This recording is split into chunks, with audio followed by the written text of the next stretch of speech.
Welcome to the Hanferd Files. This one is entitled Twister Contest.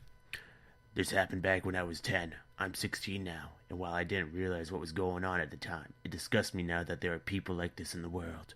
I went to this kid's educational fair with my best friend at the time, Danielle, her younger brother, and her mom. Most of the kids were around my age. If I remember correctly, and the activities were sand art and the like, basic kiddie stuff. Me and Danielle walked around by ourselves for a while, and her brother and mom went elsewhere. There was also a twister competition being held. There were lots of kids who joined, but my estimation would be more than 50, but less than 150. Me, Danielle, and her brother signed up beforehand, and this was really the main event for us. All of us kids were walking into the hall, and you know how kids are, so we were all pushing and getting sandwiched up against each other. Suddenly I felt an odd pressure on my butt. Someone was obviously groping it, but I don't think I knew what groping was back then. I tried turning around to see who it was, but since it was a really tight squeeze, I couldn't. After a while, we were nearing the entrance of the hall, and the person who's still behind me. The people at the door were trying to regulate us going in. Then I heard a voice from behind me saying, "Slowly, kids." Danielle and her brother had already gone through the door, and I was speeding up so I wouldn't be separated from them.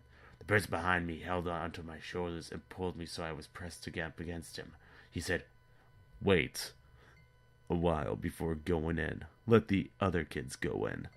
I could feel his enormous belly, and when I tried turning around, that was all I could see.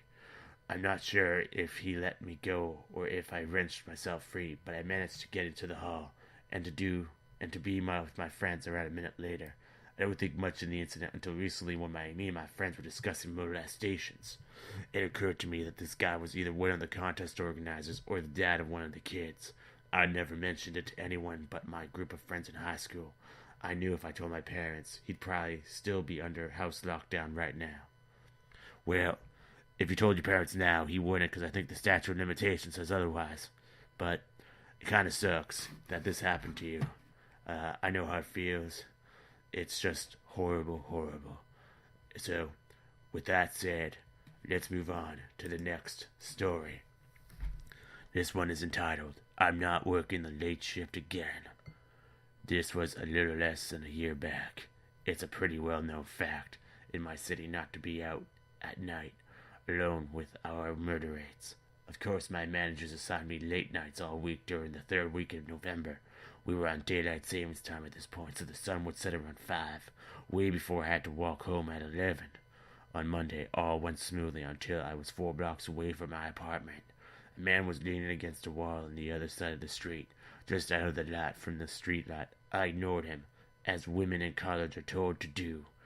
He watched me until he thought I was far enough away, then followed me on the other side of the street. I tried to stay calm as I walked into my apartment. "I have a doorman," I thought to myself, trying not to panic. I thought it was one-time incident until every night the week it happened. Every night this week he would move much closer to me, close to my apartment, when he was waiting for me. On Friday, he was right in front of my apartment. I was close enough to tell that he was over 6 feet, muscular, and someone I could not outrun. He had seen me at this point, so I couldn't sneak away as he walked towards me. But my miracle of fate, a woman drove up to me and asked for directions. The man hesitated for a second before turning around and walking away. I don't understand why he was so persistent, but then just gave up. But I'm glad he did. I haven't seen him or the woman since. "'Cause you told her where to go, you stupid cunt. How the fuck? Okay, I can understand you don't see the guy again, okay? But the woman, she was just lost. She could have been from out of town and lives in Buffalo or, Flint, Michigan or something. Why would you put that in there? Oh, man, okay. Well, that's it for this creepy episode of the Hanferd Files. Don't forget to feed your Hanfords 3 times a day and make sure to brush them to help fix their coats. Have a good day, everybody, and please stop the molestations. Bye.